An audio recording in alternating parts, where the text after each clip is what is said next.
Hi. Today I'm going to talk about Augustine on weakness of will. It's a crucial issue for him.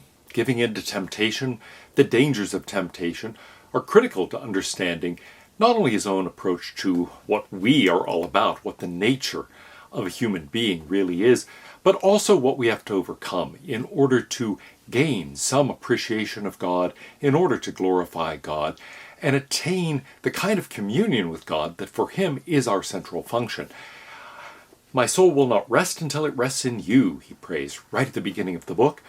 And what's necessary for achieving that is overcoming temptation, overcoming the temptations of getting caught up in the pleasures of this world, in the things that are in Plato's cave, that are going to attract us and keep us from ascending to the higher spiritual realms. So what is involved in weakness of will? How do we understand the nature of the will itself? Those are critical questions. Now initially he says he was influenced by Paul.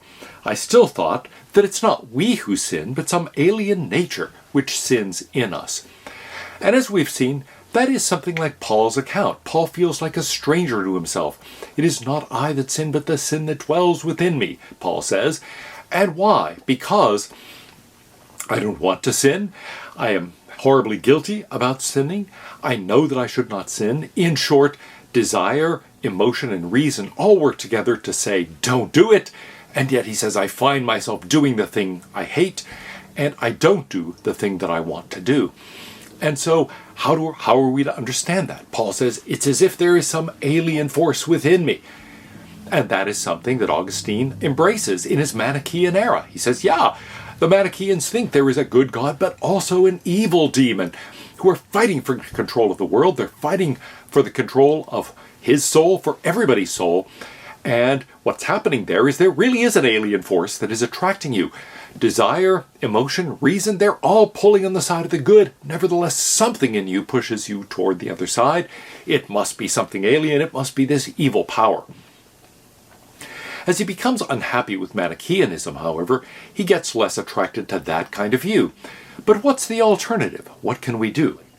Even if a man delights in God's law in the inner man, something he is taking from Paul, Romans 7, what will he do with the other law in his members, fighting against the law of his mind and bringing him into captivity under the law of sin which is in his members?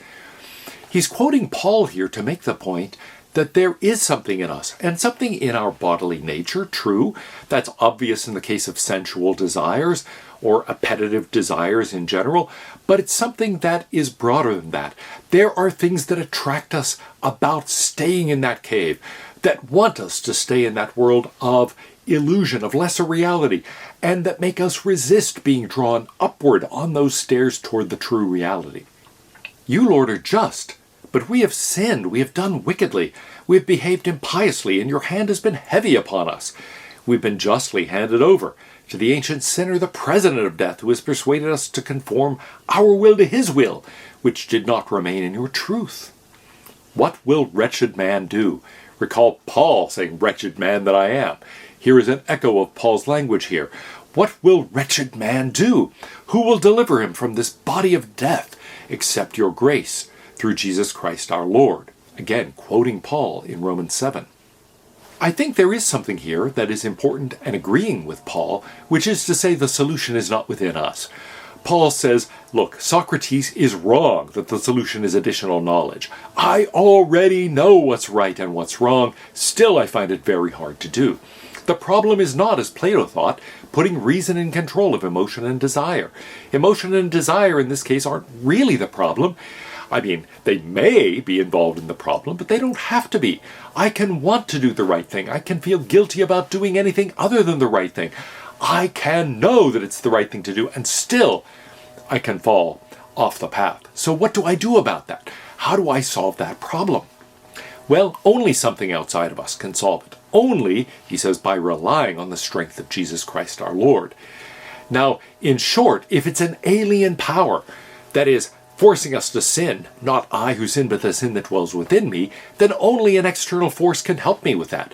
I am evidently myself unable to resist it, so if I'm under attack by an alien force, the only thing that can help me is some other outside force, something like the power of God, the power of Christ, to solve the problem for me. And indeed, for a long time, that's the way he thinks of it. He thinks, yes, there is an evil power working within me. I need the help of the good power. And look, there's a lot of truth in that. There is a lot, at least if we start from Paul's starting point, that makes a great deal of sense there. Indeed, for a long time here, he thinks about things in just those terms. He says, I was bound not by an iron imposed by anyone else, but an iron of my own choice.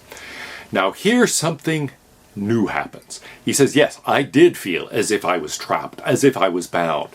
But on the other hand, he starts to recognize, wait a minute, I'm not being bound by some external force.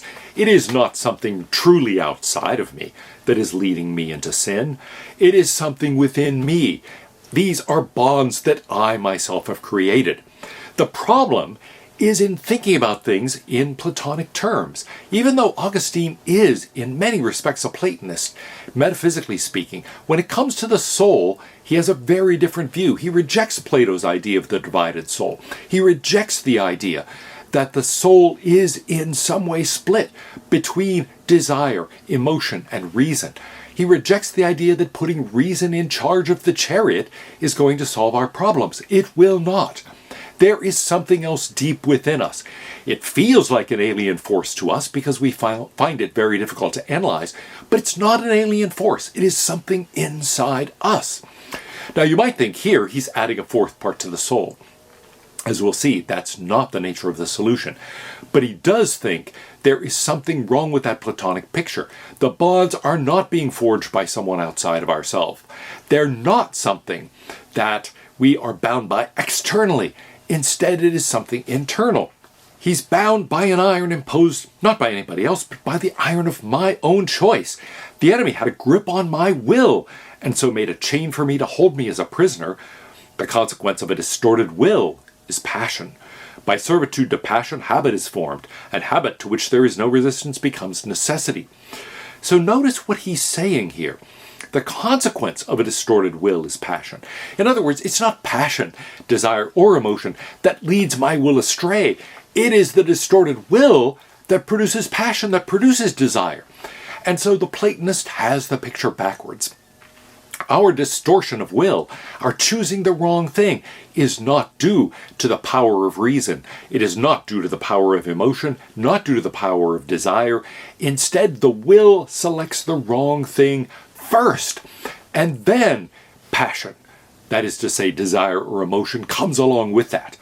And often reason does too. So the problem really lies in the will itself. It's not that the will is directed by the wrong thing, the chariot being led by the horse of desire or by the horse of emotion. No, what's happening is that the chariot itself is the thing that ends up distorted. And then the horses go along. The horses are the result, not the cause, of the misdirection. And of course, once we give in, here's something like a karmic doctrine, also the doctrine that he finds in Aristotle, where virtue arises out of habit, well, so does vice. If doing the good thing repeatedly can lead us toward a habit and eventually a virtue once that habit becomes second nature to us, so the same thing can happen with vice. The distorted will involves us in making the wrong choice. Then those wrong choices become a habit that is an unfortunate, sinful habit, and then that, once it becomes our second nature, becomes truly vicious.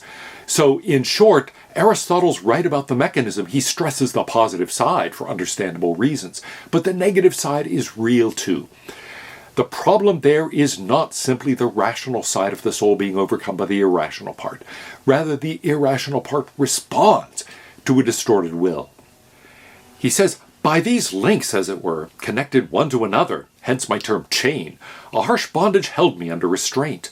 The new will, which was beginning to be within me a will to serve you freely and to enjoy you, God, the only sure source of pleasure, was not yet strong enough to conquer my older will, which had the strength of old habit. So my two wills, one old, one new, one carnal, the other spiritual, were in conflict with one another, and their discord robbed my soul of all concentration. That idea of the new man, as Paul puts it, this inner being in me that is able to respond to the spiritual call and fight back with the help of God. That's something that Augustine is influenced by here too. He's saying, look, Paul had that right. There is something within me capable of responding. There is a new will, a will that can respond to the will of God, that will be willing to climb the stairs and ascend to rest in God. But it's difficult to have that will emerge in triumph. Instead, what tends to happen is that our distorted will, the will trapped in the cave, the will that is distorted in part by the habit of consistently making the wrong kind of choice, that's something very difficult to overcome. In this way, he says, I understood through my own experience what I had read, how the flesh lusts against the spirit and the spirit against the flesh. From Galatians here, again in Paul, we have here the thought that this talk of spirit and flesh is a way of talking about that old will trapped in the cave, and then the possibility of the inner will, the new will, actually leading us up the stairs toward God. I was split between them, he said, but more of me was in that which I approved in myself than that which I disapproved. In the latter case it was no more I, since in large part I was passive and unwilling, rather than active and willing. But I was responsible for the fact that habit had become so embattled against me, for it was with my consent that I came to the place in which I did not wish to be. So notice what's happening here. He feels himself in a place he doesn't want to be. That new will is getting stronger. He says, my desire is with it now. Desire, emotion, it's with the new will. Reason is on the side of the new will. But habit, that becoming second nature of staying in the cave, all of that is working against me. It's working against the person I want to be, against the person my emotions lead me to be, against the person my reason directs me to be. And so it is partly force of habit here, partly the echoes of that earlier distorted will, a distorted will that is still with him, that he has not fully overcome. The law of sin, he says, is the violence of habit, by which even the unwilling mind is dragged down and held as it deserves to be, since by its own choice it slipped into the habit. Wretched man that I was, who would deliver me from this body of death other than your grace through Jesus Christ our Lord, he quotes Paul. So here we have the thought that, look, it is my fault. I cannot say it is not I who sin, Lord, it is the sin that dwells within me, and point outside myself. He sees the Manichaeans as doing that, saying essentially, the devil made me do it. He says, no, the devil didn't make me do it. It was my own distorted will. And now it is the echo of that distorted will that traps me. I formed habits that are strong and very difficult to overcome. Habits based on a distorted will that was leading me to stay in the cave, to choose sinful acts rather than the right acts, that made me resist climbing those stairs toward the spiritual, toward rest in God. So, it's my fault. I forged that chain myself. Here, I'm reminded of Dickens from A Christmas Carol. These are the chains you yourself forged in life. That's exactly the way he feels here. I forged these chains. Now, how do I overcome them? I feel the pull. I want to go up those stairs. But how do I do it? Augustine recalls his adolescence, where he found himself delighting, he might say, not just staying in the cave, but delighting in the pleasures of the cave. And ends up saying, yes, even then, I understood that there was something higher. I prayed, grant me chastity and continence. But not yet. Okay, continence here translates the term for temperance, moderation, sophrosune in short. Okay, and so he's saying, look, I did pray for that. I understood the virtue of chastity, of continence, of self-control, but I prayed, not yet. Let me enjoy the pleasures of the cave before I leave this place. Makes sense. But, on the other hand, he says, that's what established these difficult habits, the things that are now so hard for me to overcome.